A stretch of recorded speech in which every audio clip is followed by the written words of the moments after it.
Este vídeo é feito por fã. Caso tenha condições e deseje apoiar o autor e a editora, para que continuem com a publicação da obra, considere comprar a Light Novel pelos meios oficiais.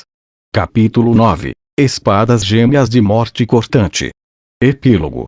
Ele empurrou as portas da estalagem onde ele havia ficado antes. A estalagem ficou em silêncio, e incontáveis olhos se concentraram em Ainz.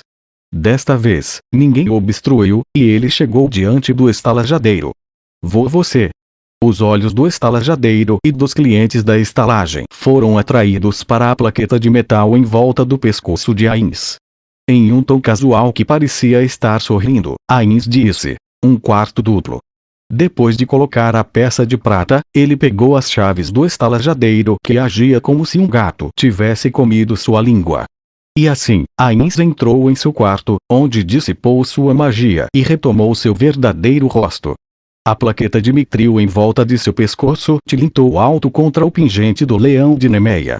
Ele havia explicado sua parte nas atividades da noite anterior no cemitério, com isso receber a plaqueta do metal.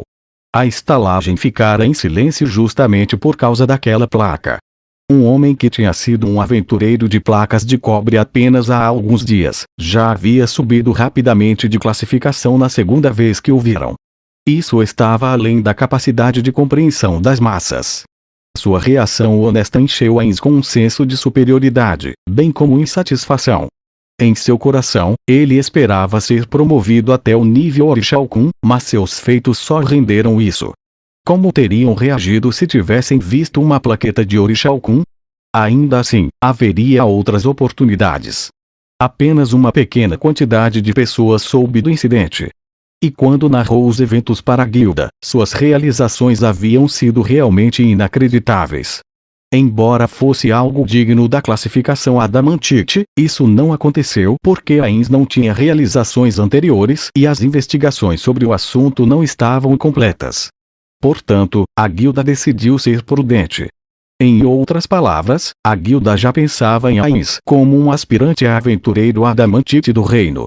Além disso, com o passar do tempo, a história da batalha no cemitério, bem como o grande nome de Ainz, Momon, certamente se espalharia pela cidade. Isso porque os guardas que fugiram não poupavam palavras quando se tratava de falar de suas façanhas. O plano estava indo tão bem que Ainz não pôde deixar de sorrir. Ou melhor, não estava apenas indo bem, tinha sido perfeito. Ainz cutucou a plaqueta de mitril com o dedo, e então Narberal fez a pergunta sincera. "Posso perguntar como devemos lidar com aqueles dois?" Eles disseram que entrariam em contato conosco sobre a remuneração apropriada.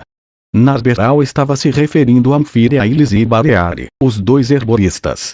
Ainz já havia decidido como lidar com eles. Lizzie disse que daria tudo o que tivesse. "Portanto, eu vou levar ela e seu neto para o vilarejo Carne. Ela vai fazer poções para mim, melhor dizendo, para a grande tumba de Nazarick. Há pessoas que podem fazer poções em Nazarick também. Porque o Senhor prefere envolver essas formas de vida mais baixas para fazê-las também.